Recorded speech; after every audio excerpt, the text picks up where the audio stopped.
തെരഞ്ഞെടുപ്പിംഗ് അടുത്തതോടെ കേരളത്തിൽ കോൺഗ്രസ് ഉണർന്നിരിക്കുകയാണ്. അതൊക്കെ കുറെ കേട്ടിട്ടുണ്ട്. ഇത്തവണ ചെറിയൊരു മാറ്റമുണ്ട്. സീറ്റ് മോഹികളല്ല, മുഖ്യമന്ത്രി സ്ഥാനാർത്ഥി മോഹികളാണ് ഇത്തവണ കൂടുതൽ. ഞങ്ങള് പാരമ്പര്യമായിട്ട് ദഹനക്കാരാണ്.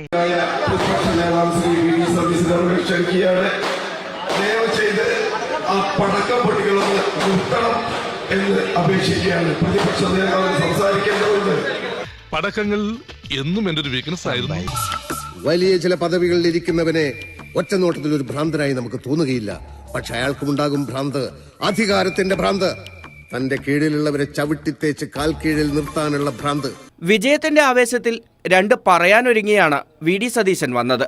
വരുന്ന വരവിൽ തന്നെ ചാനൽ മൈക്കൊക്കെ തനിക്ക് സംസാരിക്കാൻ പാകത്തിൽ നീക്കി വയ്ക്കുന്നുണ്ട് പ്രതിപക്ഷ നേതാവ്. കലാപരിപാടികൾ എത്ര മണിക്ക് തുടങ്ങുന്നു എന്നുള്ളത് എന്നെ സംബന്ധിച്ചിടത്തോളം ഒരു പ്രശ്നമല്ല. എന്റെ അധ്യക്ഷ പ്രസംഗത്തിന് 1 മണിക്കൂർ വേണം.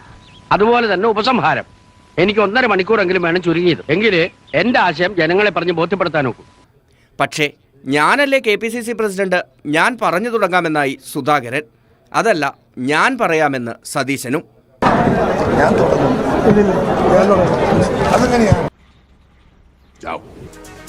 VD സതീശൻ കഴിഞ്ഞാണോ ഞാൻ സംസാരിക്കേണ്ടതെന്നാണ് ഷാഫി ചോദിച്ചത്.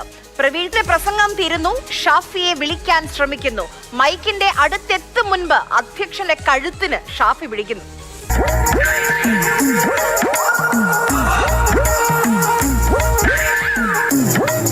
ഞാൻ ഇതുവരെ പെയ്ഡായിട്ടുള്ള ഒരു PR സംവിധാനങ്ങളുടെയും ഇതിന്റെ സഹായമോ അതിന്റെ ഇതിലേക്കോ ഞാൻ ഇതുവരെ പോയിട്ടില്ല. AICC general secretary KC Venugopal കേരളത്തിൽ സജീവമാകുന്നതിനെ ചൊല്ലി കോൺഗ്രസിൽ ഭിന്നസ്വരം. ഞാൻ ഈ പത്രക്കാരെ കൊണ്ട് തോറ്റു, ഞാൻ എന്ത് ചെയ്യാണെന്ന് നോക്കി നടക്കുക, അവന്മാര് പത്രത്തിലിടാൻ. ഞാൻ കേരളത്തിലല്ലേ, ഞാൻ ആലപ്പുഴയിൽ നിന്നുള്ള ജനങ്ങൾ ജയിപ്പിച്ച MP അല്ലേ. കേരളത്തിൽ ഞാൻ സജീവമായിട്ടുണ്ടാവും. KC വേണുഗോപാൽ സജീവമാകുന്നതിനെ സംബന്ധിച്ച ചോദ്യങ്ങൾക്ക് പ്രതിപക്ഷ നേതാവ് നൽകിയ മറുപടി വ്യാഖ്യാനങ്ങൾക്ക് പാകത്തിലുള്ളതായിരുന്നു. KC വേണുഗോപാൽ കേരള രാഷ്ട്രീയത്തിൽ സജീവമാണ് ഇന്ന് നല്ല റെഡ് അലർട്ടാണ്. ഒന്ന് കരഞ്ഞൂടെ നിനക്ക്, ആരും കാണാതെ. ആരായിരുന്നു ഫോണില്? ഹൈക്കമാൻഡിൽ നിന്നായിരുന്നു.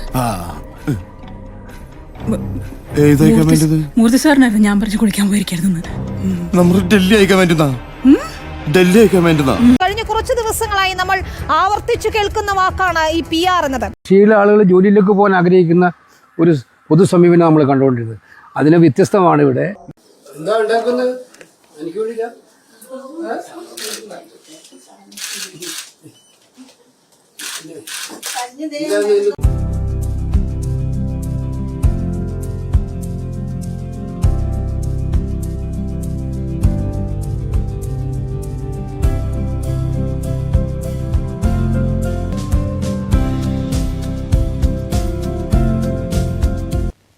ഞാനൊരു ദുഷ്ടനും കോമാളിയുമായിട്ട് അഭിനയിക്കുകയായിരുന്നു.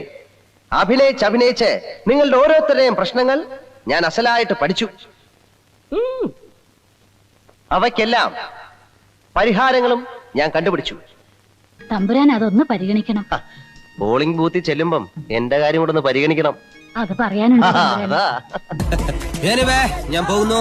Bye bye.